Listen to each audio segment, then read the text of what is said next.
Next इसमें field आता है। फील्ड का डेमो भी हम यहीं पर कर लेते हैं। सपोज़ ये मेरे पास एक डॉक्यूमेंट है जिसमें मैंने कुछ फील्ड्स लगाए हैं। यहाँ पर मैं एक फील्ड इंसर्ट कर देता हूँ। इसके लिए हम होम में जाएंगे, सॉरी इंसर्ट में जाएंगे और यहाँ पर क्विक पार्ट्स में फील्ड्स के अंदर जाएंगे। इसमें बहुत सारी चीज़ें हैं, हम इसमें से कुछ ले सकते हैं। जैसे ऑथर नेम अपर केस में या लोअर केस में मैंने यहाँ पर इंसर्ट कर दिया। यहाँ पर यूज़र लिखा हुआ है, मैं यहाँ पर ऑथर नेम लिख देता हूँ। जैसे मैंने लिखा ई बाला गुरसैनी, ये कोई ऑथर नेम मैंने यहाँ पर डाल दिया है। इसी तरीके से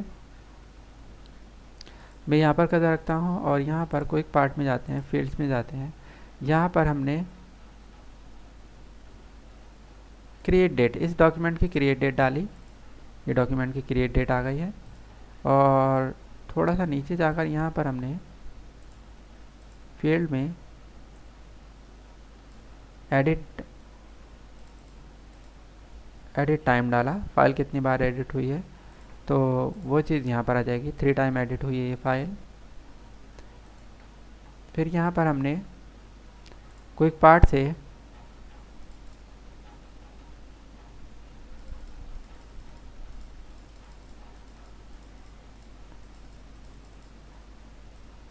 फाइल साइज हम डाल देते हैं या फाइल नेम डाल देते हैं अपर केस में, तो यहाँ पर फाइल नेम आ जाएगा document5, जो ये फाइल का नाम है। अब इन फील्ड्स को अगर हम विजिट करना चाहते हैं, अगेन Ctrl+G प्रेस करेंगे और फील्ड्स को 1 बाय 1 नेक्स्ट करते चले जाएंगे। तो हम देख सकते हैं नेक्स्ट से हमें 1 बाय 1 सारे फील्ड मिल रहे हैं। प्रीवियस से ऊपर की तरफ विजिट करेगा और नेक्स्ट से नीचे की तरफ को विजिट करेगा, और जितने भी फील्ड्स हमने लगाए हैं 1 बाय 1 वो सारे फील्ड्स हमें पता चलते चले जाएंगे। तो इस तरीके से ये हमारा फील्ड नहीं बन पाया, किसी वजह से गलत हो गया है, तो इसलिए इसको वो नहीं बता रहा है। नेक्स्ट टेबल आता है। टेबल किस काम आता है? सपोज हमारे पास कोई एक बहुत बड़ा डॉक्यूमेंट है जिसमें बहुत ज़्यादा डेटा है और उसमें हमारी कुछ टेबल्स हैं। इस डेटा को मैं काफ़ी ज़्यादा बना देता हूँ। Ctrl+C करेंगे, Ctrl+V करेंगे हम लोग इसको, बहुत सारे पेजेस तक ये डेटा हमने फैला दिया है। ये सपोज़ हमारी एक बहुत बड़ी फाइल है जिसमें बीच बीच में कुछ टेबल्स आ रही हैं। यहाँ पर हम एक टेबल इंसर्ट कर देते हैं इस तरीके से। फिर थोड़ी देर के बाद फिर इसमें एक टेबल आ जाती है इस तरीके से। इसके बाद फिर इसमें टेबल आती है और इसके बाद फिर इसमें टेबल है। इस तरीके से हमने बहुत सारे टेबल इसके अंदर इंसर्ट की हुई हैं। तो इन टेबल्स को अगर हमें विजिट करना है, Ctrl+G करेंगे हम लोग और सिर्फ टेबल के ऑप्शन को सिलेक्ट करके नेक्स्ट करेंगे, तो 1 बाय 1 सारे टेबल्स जितने भी डॉक्यूमेंट के अंदर हैं वो हमें बताते हुए चलेगा, नेक्स्ट से नीचे की तरफ और प्रीवियस से ऊपर की तरफ। तो इस तरह से अगर डॉक्यूमेंट बहुत बड़ा है उसमें हमें टेबल सर्च करनी है, हम टेबल को इसकी हेल्प से सर्च कर सकते हैं। इसी तरीके से ग्राफिक्स होता है। सपोज़ यही बड़ा सा डॉक्यूमेंट हमारे पास है जिसमें बहुत सारी हमने इमेजेस लगाई हुई हैं, तो जहाँ जहाँ पर इमेजेस हैं अगर उन्हें सर्च करना है, पिक्चर में जाकर इमेज लगाएंगे इस तरीके से। यहाँ पर इंसर्ट में जाएंगे, पिक्चर में अगेन हम लोग जाएंगे और यहाँ से पिक्चर टैब से पिक्चर लगा देंगे हम लोग।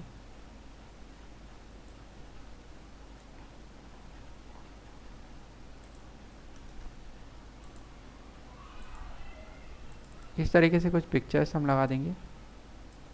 अब हमारे डॉक्यूमेंट में जितने भी पिक्चर्स यानी कि ग्राफिक्स हैं उनको विजिट करना है, तो हम इस पर क्लिक करते जाएंगे।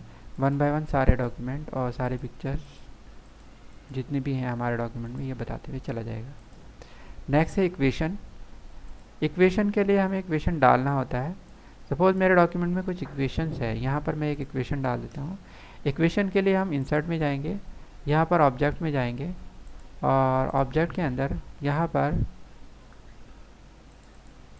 हमारे पास माइक्रोसॉफ्ट इक्वेशन है, इसको क्लिक करेंगे और यहाँ पर हम कोई इक्वेशन इंसर्ट कर देते हैं। जैसे मैंने यहाँ पर एक इक्वेशन डाली 1/2 प्लस समथिंग, ये एक इक्वेशन है। थोड़ा सा आगे जाकर फिर हम एक इक्वेशन इंसर्ट कर देते हैं, यहीं पर जाएंगे हम लोग और यहाँ से माइक्रोसॉफ्ट इक्वेशन ले लेंगे हम लोग इस तरीके से। और इस बार हम इक्वेशन में कुछ और डाल देते हैं।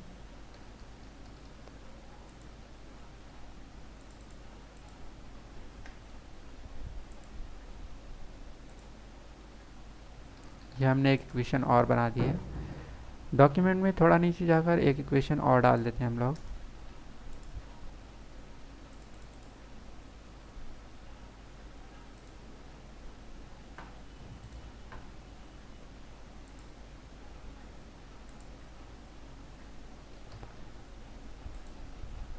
ये भी हमने एक इक्वेशन इंसर्ट कर दी है। तो इन इक्वेशंस को अगर विजिट करना है कंट्रोल जी करेंगे, जितने भी इक्वेशंस हैं वन बाय वन सब बताते हुए चलाएगा। तो इस तरीके से हम अपने डॉक्यूमेंट में से इक्वेशन सर्च कर सकते हैं। Next is object. अगर हमारे पास ऑब्जेक्ट के लिए हम लोग क्या करेंगे, सबसे पहले डॉक्यूमेंट में कुछ ऑब्जेक्ट इंसर्ट करेंगे। यहाँ पर हमारे पास डॉक्यूमेंट है, यहाँ पर हम इंसर्ट में जाएंगे, ऑब्जेक्ट में जाएंगे, कुछ ऑब्जेक्ट इंसर्ट कर देते हैं। बिटमैप इमेज पे हमने क्लिक किया, ओके। और यहाँ पर हम कोई एक ऑब्जेक्ट बनाते हैं, इसको क्रॉस कर देते हैं, ये हमारे यहाँ ऐड हो जाएगा। ये एक ऑब्जेक्ट है। इसी तरीके से ये इक्वेशंस भी ऑब्जेक्ट हैं, और ऑब्जेक्ट से ही जाकर हमने कोई और चीज़ इंसर्ट की। सपोज मैंने यहाँ से एक ग्राफिकल चार्ट इंसर्ट कर दिया है, तो ये चार्ट भी एक ऑब्जेक्ट का काम करेगा। और इसी तरीके से मैंने आगे जाकर कोई और चीज़ इंसर्ट की है,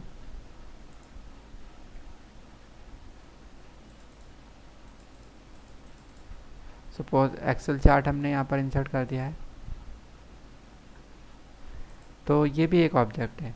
इन ऑब्जेक्ट्स को अगर हम विजिट करना चाहते हैं वन बाय वन, जितने भी ऑब्जेक्ट हमारे डॉक्यूमेंट में हैं जो कि हमने ऑब्जेक्ट की इंसर्ट से हेल्प से इंसर्ट किए हैं, चाहे वो ग्राफिक हो, चाहे चार्ट हो, या इक्वेशन हो, तो ये एनी ऑब्जेक्ट जो है ये वन बाय वन हमारे सारे ऑब्जेक्ट, इक्वेशन को भी और जो ड्राइंग हमने क्रिएट करी है उनको भी सबको बताएगा।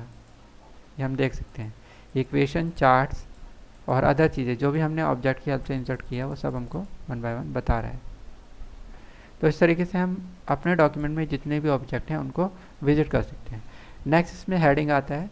अगर हमारे डॉक्यूमेंट में हेडिंग लगाई गई हैं तो हेडिंग्स जितनी भी हैं वन बाय वन सबको विजिट करके बताएगा। उसके लिए हम लोग हेडिंग लगाएंगे। सपोज मैंने यहाँ पर इसका नाम दिया है चैप्टर 1, इसको सेलेक्ट किया और यहाँ पर हम लोग इसको हेडिंग 1 बना देते हैं। इसके बाद यहाँ पर हमने इंट्रोडक्शन डाला,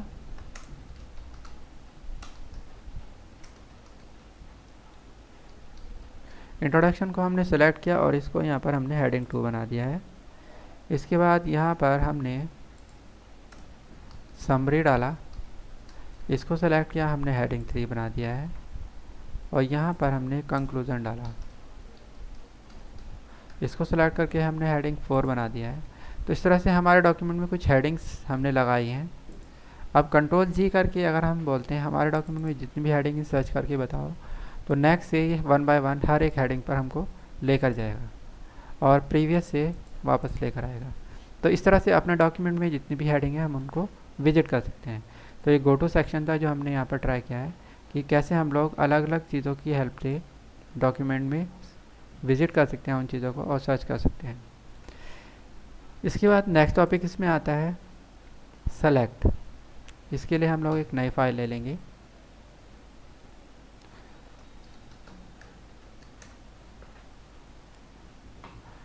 सेलेक्ट क्या होता है? सेलेक्ट हमारे सिलेक्शन के काम में आता है। अगर हम इसमें सेलेक्ट ऑल करते हैं तो ये हमारे सारे डेटा को सेलेक्ट कर देगा। इसकी शॉर्टकट की कंट्रोल ए होता है, कंट्रोल ए सेलेक्ट ऑल। अगर हम कंट्रोल ए करते हैं तो हमारा सारे डेटा सेलेक्ट हो जाता है। नेक्स्ट सेलेक्ट ऑब्जेक्ट होता है, इसको हम ऐसे ट्राई करेंगे। हम लोग इंसर्ट में जाएंगे, एक पिक्चर इंसर्ट करेंगे। इस पिक्चर को मैं बहुत छोटा कर देता हूँ कुछ इस तरीके से, और इसको बिहाइंड टेक्स्ट कर देते हैं। अब इस पिक्चर को हम उठाकर किसी टेक्स्ट के पीछे डाल देते हैं। अब इस पिक्चर को अगर हम सेलेक्ट करना चाहें, इसका सिलेक्शन पॉसिबल नहीं है क्योंकि ये टेक्स्ट के पीछे जा चुकी है और हमारा कर्सर टेक्स्ट के साथ चल रहा है। तो अब हम लोग यहाँ पर सेलेक्ट ऑब्जेक्ट में जाएंगे। जैसे इसको ऑन करेंगे ये इमेज सेलेक्ट हो जाएगी, क्योंकि ये जो कमांड है सेलेक्ट ऑब्जेक्ट, ये सिर्फ ऑब्जेक्ट को सेलेक्ट करने के लिए है। अगर हम डबल क्लिक करेंगे तो ये कमांड ऑटोमेटिकली बंद हो जाएगी। तो इस तरीके से हम सेलेक्ट ऑल से सारे डेटा सेलेक्ट कर सकते हैं। सेलेक्ट ऑब्जेक्ट से अपने डॉक्यूमेंट के अंदर जो ऑब्जेक्ट्स हैं उनको सेलेक्ट कर सकते हैं। Select text with similar formatting का मतलब ये होता है कि जो भी डेटा एक जैसी फॉर्मेटिंग का है उसको सेलेक्ट कर लिया जाता है। जैसे मैंने यहाँ पर लिखा चैप्टर 1, ये हमारा हेडिंग 1 है, और मैं इस डेटा को कॉपी करता हूँ, Ctrl+C, और यहाँ पर पेस्ट कर देते हैं। अब अगर हम चैप्टर 1 पे कर्सर रखते हैं और यहाँ पर जाकर बोलते हैं select text with similar formatting, तो जितने भी हेडिंग्स मेरे डॉक्यूमेंट में है सब सेलेक्ट हो जाएंगी, और इन पे हम फिर एक ही साथ कोई भी स्टाइलिंग लगाना चाहें तो लगा सकते हैं। जैसे मैं इनकी अगर कलर चेंज करना चाहता हूँ तो हम कलर चेंज कर सकते हैं। साइज़ कम ज़्यादा करना चाहते हैं तो एक ही साथ हम सबका साइज़ कम ज़्यादा कर सकते हैं, या हम इनके ऊपर कोई स्टाइल लगाना चाहते हैं यहाँ से, तो वो स्टाइल हम इनके ऊपर लगा सकते हैं। तो ये काम होता है हमारा select text with similar formatting. अगर मैं यहाँ पर इस डॉक्यूमेंट के अंदर सिर्फ प्लेन टेक्स्ट को सिलेक्ट करना चाहता हूँ, हेडिंग को छोड़ देता हूँ, तो select text with similar formatting से सिर्फ प्लेन टेक्स्ट हमारा सेलेक्ट हो जाएगा, और इस पर जो भी हम स्टाइलिंग लगाना चाहें वो स्टाइलिंग हमारी लगती हुई चलेगी इस तरीके से। तो इससे हमारा काफ़ी काम बच जाता है। हमारे बहुत बड़े डॉक्यूमेंट में जब हमें बहुत सारे डेटा पे एक साथ कुछ काम करना है तो उसको इस तरीके से हम सेलेक्ट कर सकते हैं। तो इंडिविजुअल सेलेक्ट करने में जो हमारा टाइम वेस्ट होने वाला था वो सारा बच जाएगा। तो ये काम होता है सेलेक्ट का, ये भी हमारे बहुत काम के टूल्स होते हैं। तो इस वीडियो में हमने जाना एडिटिंग के बारे में कि एडिटिंग में फाइंड कैसे काम करता है, रिप्लेस क्या होता है, और सेलेक्ट कैसे काम करता है। आई होप ये ट्यूटोरियल आपको समझ में आया होगा। अगर इसमें आपको कुछ प्रॉब्लम फेस आती है तो आप मुझे कमेंट के थ्रू पूछ सकते हैं, और अगर आपको वीडियो पसंद आया तो इसको लाइक कर सकते हैं, शेयर कर सकते हैं, चैनल को सब्सक्राइब कर सकते हैं इसी तरह के और वीडियोस देखने के लिए। Thanks for watching.